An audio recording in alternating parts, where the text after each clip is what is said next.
O café, para mim, ele é um instrumento valioso de transformação. Desde o grãozinho que é colocado no chão até chegar na xícara de café, ele está sempre ali conectando as pessoas. Mas ele também é mais do que isso, é a transformação do indivíduo dentro da sua família, da sua comunidade e do mundo.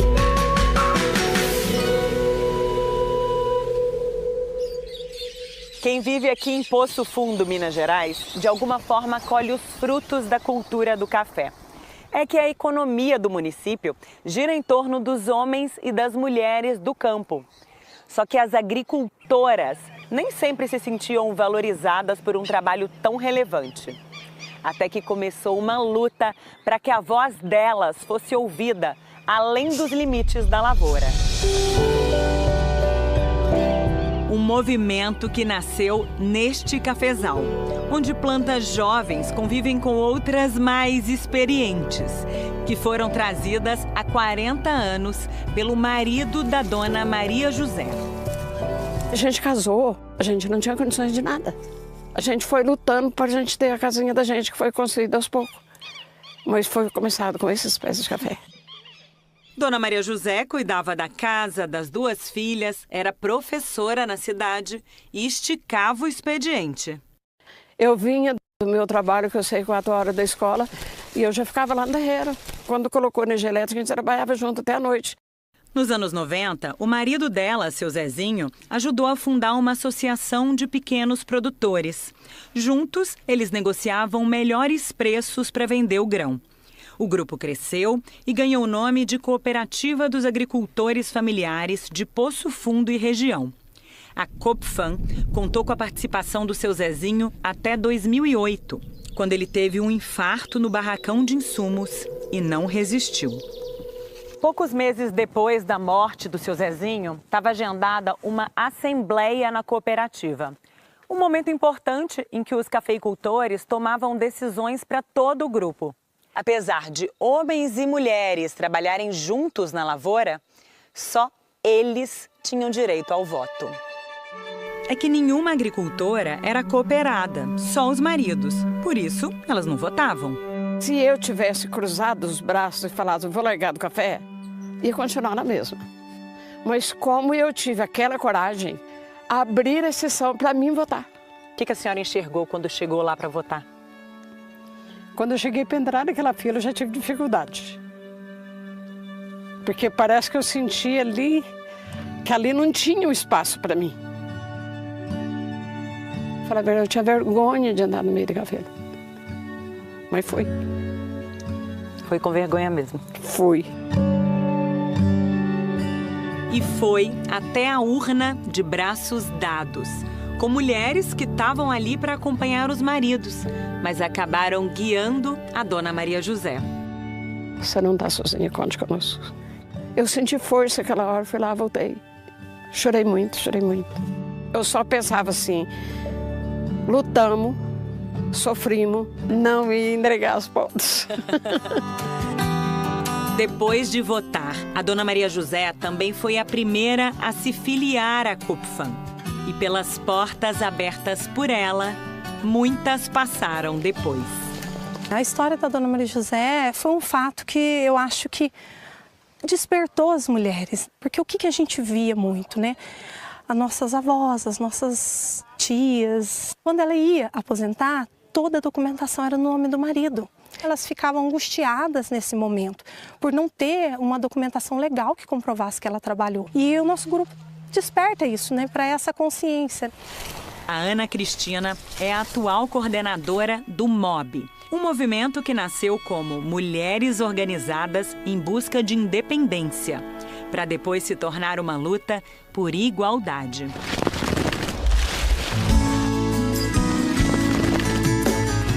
O MOB é um dos núcleos da cooperativa.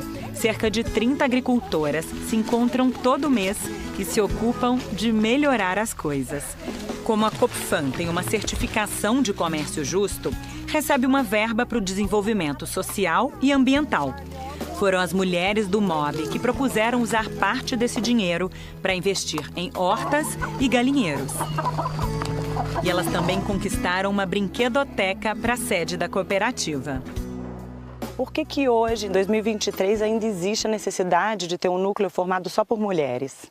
Existe, assim, às vezes, aquela expressão: ah, mas é cafeicultora, mas ela não roça café.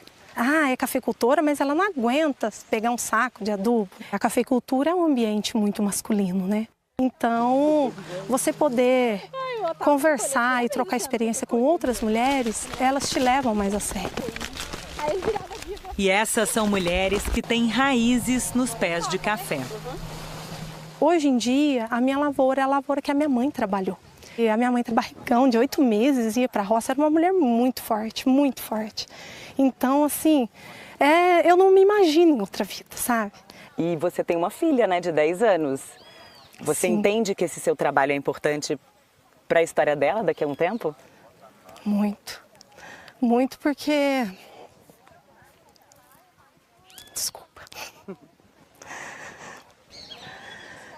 Eu acho que ser mulher no meio masculino é difícil às vezes, né? E tantas histórias a gente acompanhou dessa luta, né? Dessa batalha, né? De cuidar da casa, cuidar dos filhos, ir para a lavoura. E hoje eu mostro para minha filha que o serviço feminino é importante, sabe? Ela vai ser o que ela quiser ser, mas o exemplo de força eu quero que ela tenha. Hoje, umas 80 agricultoras são filiadas à Coopfam. Já o número de homens é quase 5 vezes isso. Mas aos poucos, elas vão escalando muitos degraus. Teto de vidro. Esse é um conceito criado na década de 80 que diz mais ou menos o seguinte: uma mulher vai subindo de posição na empresa, mirando o topo. Mas quando ela está quase chegando lá, bate num teto envidraçado que impede que ela alcance a liderança. Só que aqui, em Poço Fundo, depois de uns 30 anos de gestão masculina, uma mulher rompeu essa barreira e alcançou a presidência da cooperativa. 30 anos de cafeicultura, né? Porque desde quando eu casei já comecei a trabalhar mais com café. Vânia Pereira, presidente da Coopfam, responsável por zelar por quase 500 famílias produtoras de café. No início, eu encontrei um pouco de resistência em relação ao preconceito com a mulher mesmo, né? Eu passei por mais votações ali do que um homem teria passado, e também reuniões com alguns cooperados para falar qual que era o meu objetivo com a gestão da cooperativa, coisa que nenhum outro presidente antes teve que fazer. Foi mais questionada. Sim, com certeza, e mais cobrada também no início da gestão. Até hoje é um desafio. Não vou dizer que hoje ainda não enfrento preconceitos, mas hoje, para mim, é mais fácil do que no início, né? Lá atrás, uma amiga aconselhou a Vânia a mudar de postura para convencer no novo cargo. Ela falou assim para mim: Vânia, com essa voz doce você não vai chegar a lugar nenhum. Você tem que se impor, você tem que falar forte, você tem que falar grosso, você tem que falar alto. E aí eu falei para ela assim: eu não consigo ser diferente, né? Eu acho que eu consegui ser eu mesma. Hoje eu vejo que a mulher, ela é muito respeitada dentro da nossa cooperativa e ela tem uma confiança muito grande por parte dos nossos cooperados. Na sede da cooperativa, as mulheres agora ocupam 40% dos cargos e na liderança são maioria. Estão à frente de 4 das 7 diretorias. Nós chegamos muito além do que a gente sonhava. E pensar que anos atrás vocês não podiam nem votar. Nem votar. E a primeira delas a chegar até a urna, hoje, com 74 anos, é testemunha do quanto avançaram. Porque fala que a mulher é frágil, não é não. Isso é engano de quem pensa. São essas coisas que faz a gente viver, acreditar e confiar. As histórias das agricultoras do sul de Minas lembram os versos de outra mineira, a escritora Adélia Prado.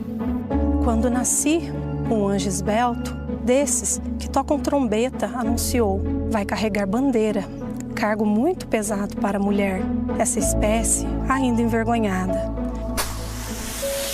Todo mundo achava que era uma ajudante, estava o tempo todo na propriedade, mas se consideravam como ajudante dos esposos. Quando a gente fez esse diagnóstico na cooperativa, elas foram pontuando e elas enxergaram, poxa vida, eu também sou cafeicultora, né? Daiane Ferreira, cafeicultora. Eu também achava que eu era uma ajudante e eu entendi que eu poderia considerar aquilo como uma profissão. A Daiane faz parte do MOB, aquele movimento de produtoras que buscam igualdade. Juntas, elas criaram uma marca de café especial. Os grãos colhidos em talhões de dezenas de agricultoras se misturaram para formar um produto novo. Elas administram a colheita e a pós-colheita, tomam decisões sobre as vendas e como estão envolvidas do campo até a xícara, o nome não podia ser outro. Café Feminino. E ele vem em duas versões. O sustentável segue cuidados específicos com o meio ambiente.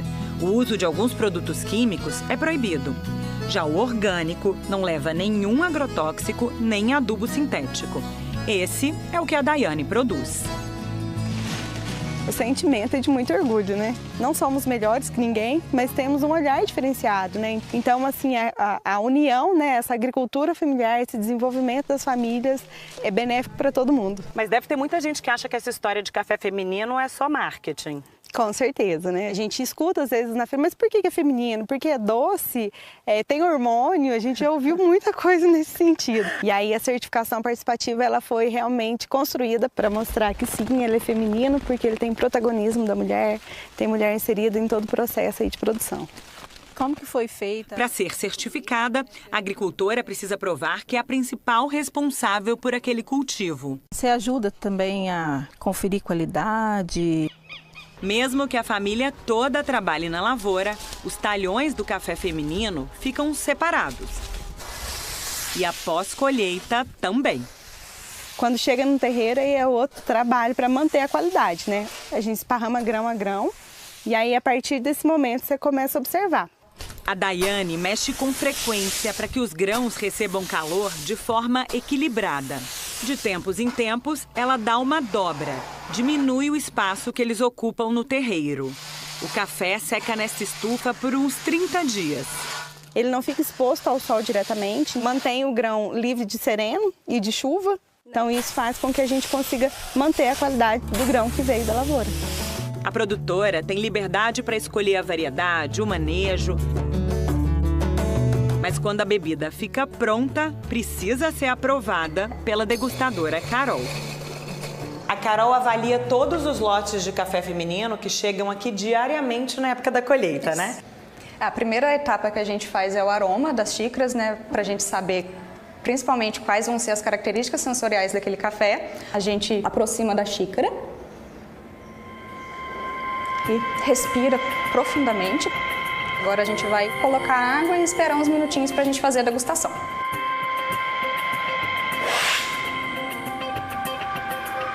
Os grãos de café especial têm que tirar no mínimo 80 pontos, num critério de classificação internacional que vai de 0 a 100. Como que a gente descreve cada um desses cafés? Os dois ficaram com uma pontuação de 83,5. O sustentável puxando mais para o chocolate, para o cítrico, e o orgânico puxou bem mais para a doçura, né, caramelo, rapadura, mel. O que pontuar menos de 80 é vendido como café tradicional.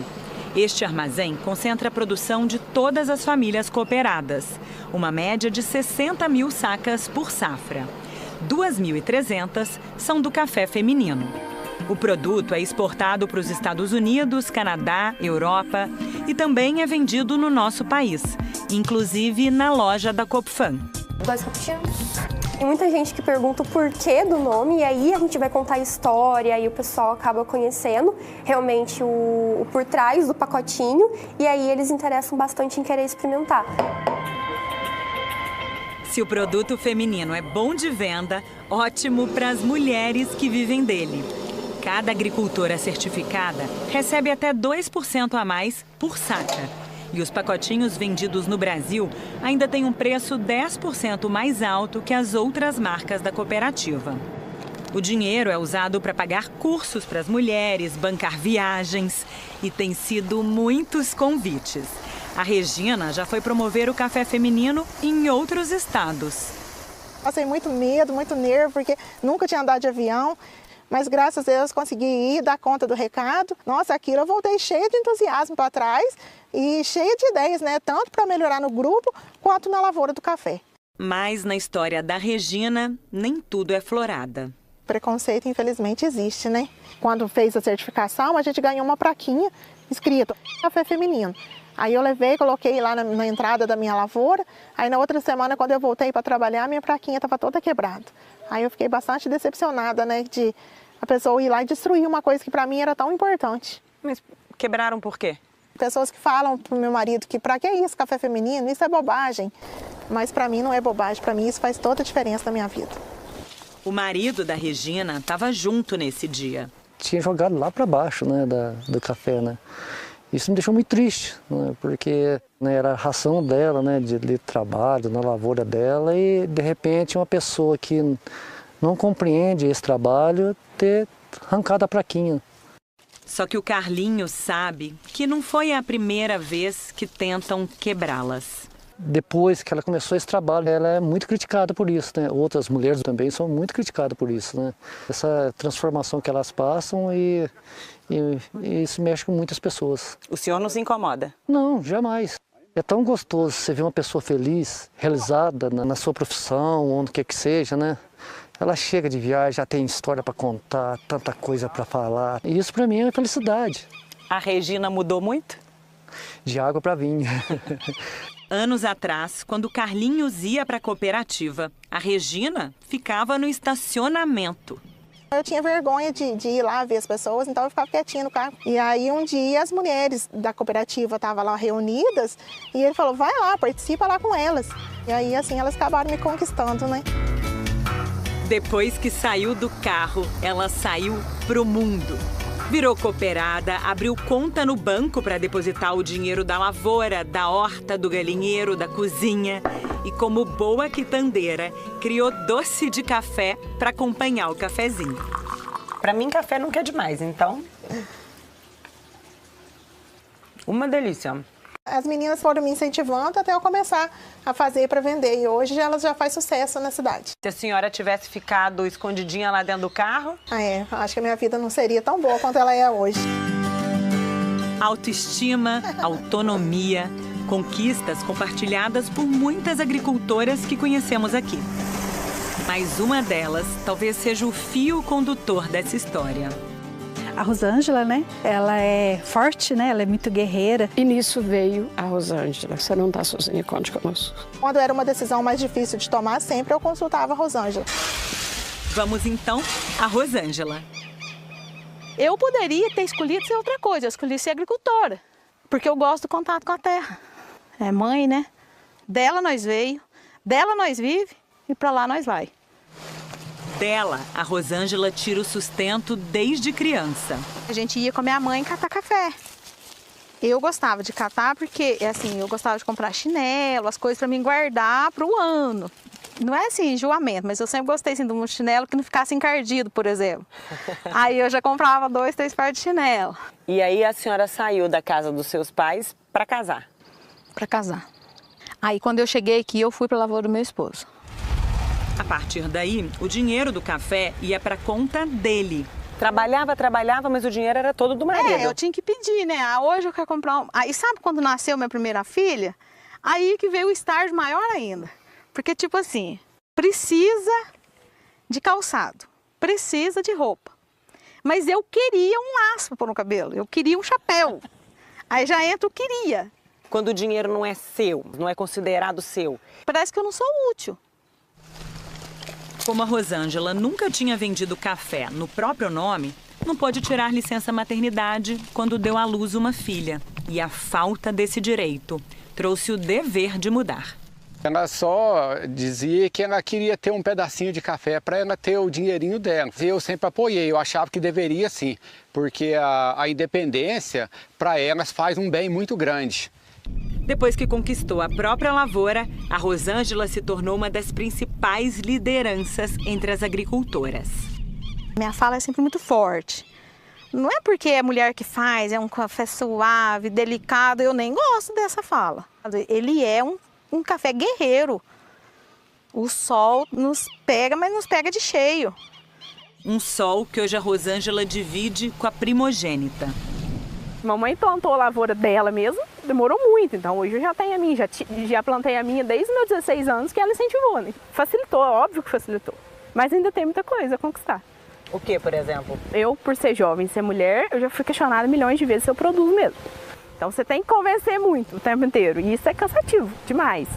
Será que vai dar conta? É muito direcionado para nós mulheres. Será que vai dar conta da lavoura? Será que vai dar conta da diretoria? A gente perde muito tempo desamarrando as pernas que o outro amarrou, porque será que vai dar conta? Será que é? Será que não é? Na lida diária, na luta dos anos, conforme elas vão dando conta, se dão conta de quem elas são. Eu sou de mim, eu sou minha. Eu tenho que me amar primeiro para me amar o outro, eu tenho que cuidar de mim primeiro para me cuidar do outro. Hoje, com 47 anos, que eu sinto mais preparada, com mais segurança de dizer assim que eu sou eu. Mas o que eu sinto, escrevo, cumpro a sina, inauguro linhagens, fundo reinos. Dor não é amargura. Mulher é desdobrável. Eu sou. Eu sou. Eu sou. Eu sou. E eu sou.